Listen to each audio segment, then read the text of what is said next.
हस्तमैथुन एक अष्टमैथुनों के अंतर्गत है और ये भयानक रोग है, भयानक रोग।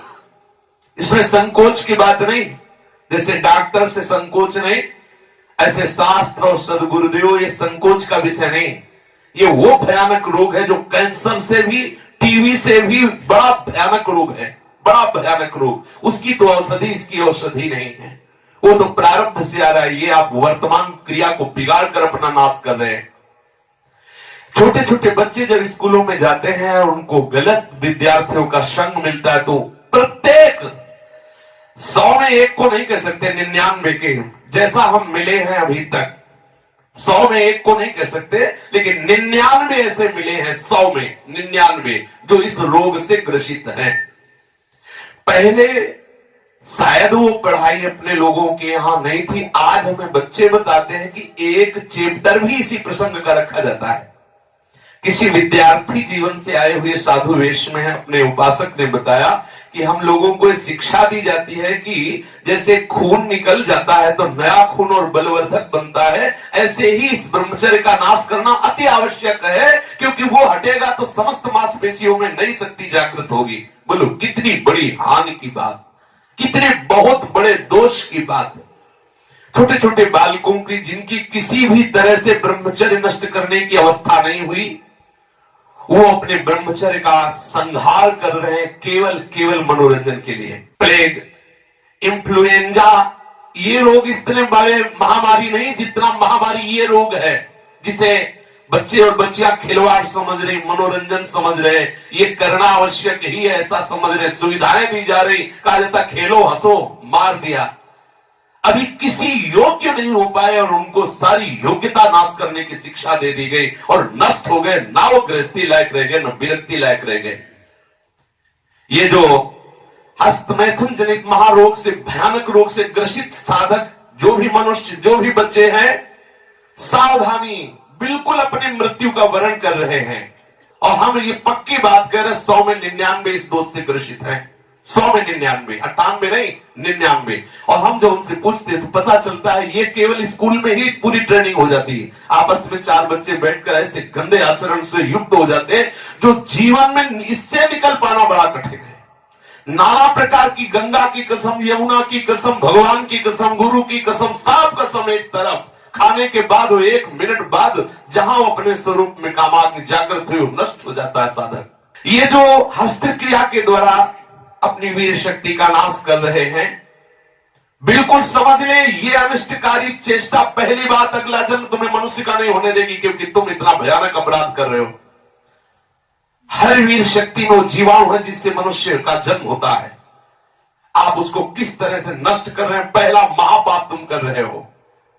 दूसरी बात, जैसे किसी लकड़ी में घुन लग जाता है, अंदर अंदर उसे खाली कर देता है, ऐसे ही ये क्रिया हर साधक को, हर बच्चे को, हर मनुष्य को जर्जर कर देती है, उत्साहहीन कर देती है, निकृष्ट भावना से युक्त कर देती है। कोई भी इस हस्त क्रिया को यदि स्वीकार किए हैं तो उसका फल देख ले, बिना प्रयास के वो वीरहीन होता रहेगा। कसम खाइए कि मैं जीवन में कभी हस्तमैथुन नहीं करूंगा। श्री जी को साक्षी करके इसका निर्वाह कीजिए, विश्वास कर लीजिए आपकी परमार्थिक या व्यवहारिक जो भी उन्नति सबके नाश का प्रधान कारण है। आप ऐसे कारण को स्वयं कर रहे हैं। गृहस्थी धर्म में तो जब संयोग होगा तब होगा, आप इसमें प्रतिपल मर रहे हैं, प्रतिपल। और ये आपको इतना कमजोर, इतना परास्त कर देगा, आप भगवत मार्ग में चल नहीं सकते। आप इसे निश्चय करें, इसी क्षण निश्चय करें कि मैं कभी भी हस्त क्रिया के, तो कोई भी साधक, स्त्री या पुरुष, कोई भी साधक किसी भी प्रक्रिया के द्वारा हम ऐसा, जब तक गृहस्थ धर्म से युक्त होकर हम भगवत पूजा की भावना से संतान उत्पत्ति वाली क्रिया, वो अलग चीज, अपनी किसी चेष्टा के द्वारा हम ऐसा नहीं करेंगे। जो ऐसा करते हैं उनकी समस्त इंद्रियां दुर्बल होती जाती हैं, एक एक नस से उनकी शक्ति का ह्रास होता जाता है और उनके मुंह में पीलापन, सिकुड़न बिना वृद्धावस्था के से दिखाई देने लगती है। नस में दौर्बल्य, बार बार स्वप्न दोष, नाना प्रकार के गंदे संकल्प, नाना प्रकार की जलन उनके हृदय में प्रकाशित हो जाती है और वीर शक्ति इतनी द्रवित हो जाती है कि उनको पता ही नहीं लगता कब स्खलित हो गई। इसलिए साधक सावधान, ऐसी गलती बिल्कुल न करे, बिल्कुल न करे। क्योंकि शरीर के भीतर एक मनोवाहा नाम की एक नाड़ी है। इस नाड़ी के साथ संपूर्ण नाड़ियों का संबंध है। जे भी आप कामासक्त होकर के इस क्रिया को करते हैं, संपूर्ण आपके शरीर की नस नाड़ियां कांप जाती हैं। शरीर से लेकर मतलब सिर से लेकर पैर तक संपूर्ण यंत्र, छोटी मोटी सब नाड़ियां कंपायमान हो जाती हैं। फिर उस रक्त से मंथन करके फिर जो निकलता है उसे वीर्य कहते हैं। कितना बड़ा नाश कर रहे हैं आप। इस धातु से दौर्बल्य, प्रमेह, स्वप्न में, मधुमेह, बड़े कठिन कठिन रोग घेर लेते हैं। पक्षघात, ग्रंथिवात, संधिवात, अपस्मार, मिर्गी, पागल पर, भीषण भीषण पीड़ाएं शरीर में, न जाने कितने निंदनीय रोग इस क्रिया के द्वारा होने लगते हैं। इसलिए प्रत्येक उपासक को, चाहे वो गृहस्थ मार्ग का हो या विरक्त मार्ग का हो, बिल्कुल ऐसी क्रिया ना करे। जब कोई हस्त क्रिया करता है तो उसके सीधे कलेजे पर धक्का लगता है। जब क्रिया करता है तो संपूर्ण नाड़ियों में हलचल और हृदय पर धक्का लगता है, जिससे उसका दिल कमजोर होने लगता है। और वही सबसे ज्यादा जिसे हार्ट अटैक कहते हैं, वही कारण होता है। वीर चरण ही उसका प्रधान कारण होता है। क्षय, खांसी, श्वास, ये क्षमा महाभयानक रोगों का बुलावा है। हृदय रोग से पीड़ित अभागे मनुष्य किस क्षण मर जाए कोई पता नहीं। मस्तिष्क पर जो एक ऊर्जा शक्ति, विचार शक्ति होती है, वो नष्ट हो जाती है। जो ये हस्त क्रिया को करते हैं उनको देखते ही पता चलता है करते हैं। कुछ ऐसे लक्षण होते हैं जिनको देखने से ही पता चलता है ये सब वो प्रतिपल अपने आप को चौपट कर रहे हैं। कितना पागलपन है। आप अपने जीवन को नष्ट कर रहे हैं। पागल खाने में अगर देखा जाए तो 5 आदमी ऐसे मिलेंगे 100 में जो किसी अन्य घटना से पागल हुए। 95 ऐसे मिलेंगे जो विषय के कारण पागल हुए, जिन्होंने ब्रह्मचर्य को छीण किया है और उनकी मेधा शक्ति कमजोर हो गई और पागल हो गए हैं। ये व्यभिचार प्रवृत्ति किसी भी लायक नहीं रहती। सैकड़ों पागल खाने में जांच करने पर ज्ञात हुआ है कि जितने भी पागल हैं उनमें से 95 केवल इस बात से पागल है, भ्रष्ट आचरण से। आप परिश्रम युक्त, साधना युक्त आप रहिए। ये आजकल के माता पिता स्वयं सावधान नहीं, बच्चों के सामने ऐसी चेष्टाएं करते हैं कि उनकी सामर्थ्य नहीं कि अपने बच्चों को रोक सके। वो समझते हैं कि बच्चों से ये बातें करना ठीक नहीं है। लेकिन आप समझिए, अगर बच्चों को आप एक छूट दे रहे हैं, आप उनका कितना जीवन नष्ट कर रहे हैं। उनकी आंख, नाक, कान, जिह्वा, वाणी, पैर, त्वचा सब कमजोर हो रहे हैं। और इस कारण जब वो गृहस्थ धर्म में प्रवेश होते तो गृहस्थी लायक नहीं रह जाते, गृहस्थी लायक नहीं रह जाते इन क्रियाओं के करने के कारण। माता पिता को, सदगुरु को चाहिए, उपदेशक को, कि अपने आसपास इस बात को कहे कि वो कभी ऐसी गंदी चेष्टाएं ना करें। सदगृहस्थी में जान, देखो पहले आचार्य परंपरा थी, सब जाकर गुरुकुल में रहते थे, ब्रह्मचर्य रहते थे। फिर जिनको गृहस्थ में जाना होता वो गृहस्थ में जाते, जिनको नैष्ठिक ब्रह्मचर्य का व्रत लेना होता वो वैरागी होते। दोनों महान पुरुष बनते। वो गृहस्थी में जाकर धर्म पूर्वक चलते हुए पुनः वैरागी को धारण करता और विरक्ति में जाकर वो महापुरुष बन जाता। दुर्बल चित्त इतना हो जाता है कि ना वो धर्म स्थान देखता है, न तीर्थ स्थान देखता है, न मंगल तिथि देखता है, न मंगलवार देखता है। बस अपनी वासनाओं का खेल खेलता रहता है। हजारों प्रतिज्ञाएं, हजारों धर्म चेष्टाएं सब व्यर्थ करने वाला ये महान दोष हस्त क्रिया, व्यभिचार प्रवृत्ति, इस पर अंकुश कीजिए, इसको आनंद मत मानिए। ये जो हस्त क्रिया के द्वारा शक्ति का नाश करते हैं, ये प्रतिक्षण काम से युक्त रहते हैं। इनके हृदय में वही चिंतन चलता रहता है। बालक अवस्था से लेकर के यौवन अवस्था तक देखिए आप, इनकी आंखों में देखिए, न तेज होगा न इनकी गंभीरता होगी, बहुत चंचलता, निस्तेज आंखें होगी, चेहरा पीला पड़, जब देखो तो ऐसा लगता है कि शर्मिंदा हो रहे हैं, मुंह छुपा रहे हैं, ऐसा लगेगा। पहला लक्षण है। दूसरा, कुछ इतने निठल्ले, ऐसे दिखावटी स्वभाव के, ऐंठ में, अकड़ में, गर्मी में रहते, ये वीर शक्ति के नाश का लक्षण है। गंभीरता नहीं, शांति नहीं, उदारता नहीं, धैर्य नहीं है, वो अपने को बड़ा दिखाना चाहते, ये सब उसके नाश के लक्षण हैं। जिनका चेहरा आनंद में, देखते ही हृदय में आकर्षण, ये ब्रह्मचर्य का लक्षण है। चेहरा देखो तो उजड़ा हुआ दिखाई देता है, लगता है बिना रोते हुए भी रो रहे हैं। वो सब सिकुड़ गया चेहरा, ऐसा जैसे किसी घर में आग लगा दो, इसके बाद दर्शन करो तो कैसा लगता है, वो ऐसे ही उसका चेहरा होता है जिसने अपने जीवन से खिलवाड़ किया है। जो स्वभाव से ही रुक्ष, चिड़चिड़ा, क्रोधी, बात बात पे एकदम रूखा, चेहरा पीला पड़ रहा, फीका पड़, वो चेहरा पीला प्रेम का नहीं, क्यों चेहरा प्रेम में पीला पड़, प्रेम में नहीं, यहां काम की बात हो रही है। मुख पिया आई फिर गई बदल गए तन रंग, ये प्रेम का लक्षण नहीं, ये काम के लक्षण की यहां बात हो रही। वो मुर्दा की तरह निस्तेज खिन्न छिन्न ऐसे ही घूमता रहता, कोई लक्ष्य नहीं, कोई उद्देश्य नहीं, बात बात में आलस्य, बात बात में गुस्सा। जो गालों में बिना कोई गुलाबी कुछ लगाए जो गुलाबी दिखाई देती है वो ब्रह्मचर्य की होती है, और जिनके ब्रह्मचर्य क्षीण हो जाते हैं, झाई पड़ जाती है। देखो देखने में लगता है क्योंकि बोले कितने को, बोले 18 के, 18 में तो उसकी दुर्गति हो रही, तो 28 और 48 में क्या होगा। जो काले दाग चेहरे में पड़ने लगते हैं, आंखें धसी नजर आती हैं, गाल पीले नजर आते हैं, नाक के आसपास काले काले दाग यहां ऐसे प्रकट हो जाते हैं, ये सब लक्षण हैं जो उन्होंने अपनी शक्ति का नाश कर दिया। सावधानी के द्वारा इस जीवन को आप बर्बाद ना करें। जो 12 वर्ष की अवस्था के बाद से शुरू क्रिया कर, 12 वर्ष है, कितने से बच्चे हैं, कितने चलना मुश्किल हो गया, चलना मुश्किल, तब कसम खवानी पड़ी। वो तो लक्षण पता है ना, तो कसम कि तुम्हें हमारी कसम, यदि हमें आप तनिक भी मानते हो, संत मानते हो, गुरु मानते हो, कसम खाओ आज के बाद ऐसा, तब उनमें चलने की सामर्थ्य आ रही। बच्चे हैं, खिलवाड़ हो गया, उनके लिए खिलवाड़ हो गया और अपने जीवन को नष्ट कर दिया। अभी 14, 13, 15, 18 ये अवस्था है। जो लोग ये कहते हैं ना कि खेलने खाने की अवस्था, वो थोड़ा सुन ले कि कौन सा खेल खेल रहे हो, क्या खा रहे हैं।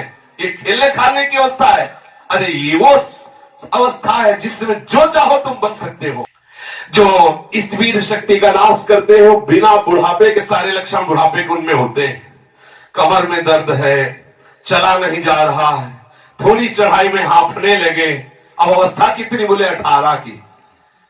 इस अवस्था में तो मतलब दिशाएं भी कांपे, वो अवस्था है। अब तो दिखाई नहीं देता कोई जवाल। चित्त में कुचिंताएं, छाती में धड़कन, बिना भय के भयभीत हो जाना, थोड़े से भी दुख में ऐसा सोचना कि मैं आत्महत्या कर लूं, ये सब बातें उसी की कमी से हो रही। ये महापुरुषों के अनुभव की झूठी झूठी बातों में एकदम घबरा जाना, कोई झूठी धमकी दे दे तो बस वो ऐसा लगता है अब क्या करूं, किसी कमरे में बंद हो जाऊं, अपने आप को प्राण हत्या करके बचा लूं, ऐसा मैं अपने शरीर को न, ये सारे के सारे लक्षण उसी में प्रकट होते हैं। जो ब्रह्मचर्य का नाश करता है, नींद ना आना या सोना तो कुंभकर्ण की तरह, मुर्दे की तरह सो जाना, आलस्य, जरा जरा देर में वो निरुत्साहित बातें, आंखों में जलन, भारीपन, ये सब, स्वप्न दोष अधिक होना, ये सब उसी के लक्षण है जो आपने गलतियां की है। जो सावधान नहीं रहता, तो जब वो लघु शंका को बैठता है तो सबसे पहले वीर शक्ति का श्रवण, या सबसे बाद में, दोनों में जैसा अभ्यास हुआ, आप सोच में बैठे, लघु शंका में बैठे, तो सबसे पहले या तो वो गिरेगा या बाद में गिरेगा। आप सोचो उसकी कितनी बड़ी दुर्दशा है। वीर का पाचन नहीं होता, भोजन का पाचन, रस रस का पाचन, रक्त रक्त का पाचन, मांस मांस का पाचन, जो मज्जा, अस्थि और ये सप्तम धातु वीर का पाचन नहीं हो सकता। इसका पाचन ओज के रूप में होता है, तेज के रूप में होता है, महान शक्ति के रूप में होता है। जो संयम से चलता है, भगवत आराधन में चलता है, उसका एक अलग ही स्वरूप होता है, उसमें एक अलग उत्साह, अलग तेज, अलग ओज चमकता रहता है। सावधानी से, चाहे स्त्री साधक हो चाहे पुरुष साधक हो, दोनों को रक्षा करनी चाहिए, खिलवाड़ ना समझो। ये सप्तम धातु बनने में, एक बार के बनने में 30 दिन 4 घंटे लगते हैं, 30 दिन 4 घंटे लगते हैं। जब बहुत सुंदर भोजन सात्विक किया जाता है तो एक बार में संतानोत्पत्ति करने की जो सामर्थ्य वीर शक्ति में है, वो 30 दिन 4 घंटे में तैयार होती है, शास्त्रीय पद्धति के अनुसार, शास्त्र सिद्धांत के अनुसार। साधक सावधान रहे, इसे तमाशा न बनावे, इसे मनोरंजन न बनावे, इसे खिलवाड़ न समझे कि कोई देख नहीं रहा। आप जिस कार्य के लिए मनुष्य जन्म धारण किए, चाहे गृहस्थ हो चाहे विरक्त, उसके लिए अति अनिवार्य है आपको ब्रह्मचर्य रहना। ये जो हस्त प्रयास के द्वारा ब्रह्मचर्य का नाश करते रहते हैं, इनको बहुत सावधान हो जाना चाहिए। एक बार ब्रह्मचर्य नष्ट होने में 1.5 तोला सप्तम धातु नष्ट होती है, जो 30 दिन 4 घंटे में तैयार होती है। आप विचार कीजिए, 30 दिन 4 घंटे शरीर की नस नाड़ियों ने जो कमाया, उस सप्तम धातु को आप कितने मिनट में नष्ट कर रहे हैं? कितने बार 30 दिन 4 घंटे में एक बार कमाई हुई वस्तु को कितने बार नष्ट कर रहे हैं? आपकी क्या परिणाम दशा होगी, आप खुद विचार कर लीजिए। कठोर परिश्रम से 30 दिन 4 घंटे में तैयार होने वाली 1.5 तोला अमूल्य वस्तु जो भगवत स्वरूप है, आप उसे कहां बहा रहे हैं? कितनी मूर्खता कर रहे हैं? आप इसको सुनने में बोलने में संकोच लग रहा होगा। घोर पतन का रास्ता अंदर ही अंदर मन को आप दे रहे हैं। इसे मूर्ख नहीं कहा जाएगा और क्या कहा जाएगा? जो इतनी कीमती वस्तु को केवल मनोरंजन के लिए बर्बाद करे, तन मन धन श्वास सबका नाश करने वाला। जैसे फूलों का इत्र, ऐसे ही संपूर्ण मनुष्य का सार ब्रह्मचर्य। एक एक रुपया आप जैसे बहुत कंजूसी से समेट के रखे, फिर कोई चुराने आवे तो आप दे देंगे क्या? ऐसे ही यदि आप ब्रह्मचर्य पर दृष्टि रखेंगे तो आपसे पापाचरण हो ही नहीं सकता। आपको जलन हो जाएगी कि हम कितना जल के कैसे सदाचार से चल रहे हैं और ये आकर्षण हमें कैसे ब्रह्मचर्य को नष्ट कर सकते। वो भागेगा, हर स्थिति से भागेगा। वो अपने ब्रह्मचर्य को, और सच्ची मानिए ब्रह्मचर्य में ही सामर्थ्य है हर द्वंद्व सहने की, हर द्वंद्व सहने की। जितने भी साधकों की या मनुष्यों की जो दुर्दशा है शास्त्र विरुद्ध आचरणों से, उसका कारण ब्रह्मचर्य का नाश। जरा विचार करो, जो दिन में 2 बार, जो 3 बार, या 2 दिन में, 3 दिन में, या चौथे दिन में ऐसा करते हैं, आप उन पर विचार कीजिए कि 30 दिन 4 घंटे में तैयार होने वाली वस्तु को वो 2 दिन में, 3 दिन में, या 1 दिन में 2 बार, या ऐसा आप सोचो उनकी कितनी बड़ी दुर्दशा हो रही, वो कहां पहुंचेंगे। आज कसम खा लो, बार बार कह रहे हैं, और ये हम दूसरों के लिए नहीं कह रहे, अपने लोगों के लिए कह रहे हैं, अपने लिए कह रहे हैं। अपने लोगों को कसम खा लेनी है, हम भूल कर कभी हस्त क्रिया के द्वारा अपने ब्रह्मचर्य का नाश नहीं करेंगे। जो अष्ट मैथुनों में वर्णन, हम एकांत में कभी स्त्री से संभाषण कामुक होकर नहीं करेंगे, हम कभी एकांत में खड़े होकर किसी स्त्री को नहीं ताकेंगे, कभी वो हम चेष्टाएं नहीं करेंगे जिससे हमारा भगवत मार्ग रुके। जो गृहस्थ है उनके लिए भी यही नियम है, एक पत्नी व्रत धारण करने वाला ब्रह्मचारी ही कहा जाता है। इसलिए सावधान, गृहस्थी में भी जाना है तो तब तक ब्रह्मचर्य का पूर्ण निर्वाह करें जब तक आप गृहस्थ धर्म से युक्त ना हो जाएं, और यदि विरक्त है तो आजीवन आप भले चले थोड़े दिन, लेकिन इसको सह जाएंगे तो इतने आनंद में रहेंगे, इतनी शीतलता, इतनी द्वंद्वों से लड़ने की सामर्थ्य आएगी, इतना उत्साह भगवत प्राप्ति को होगा। आप खुद देख लीजिए।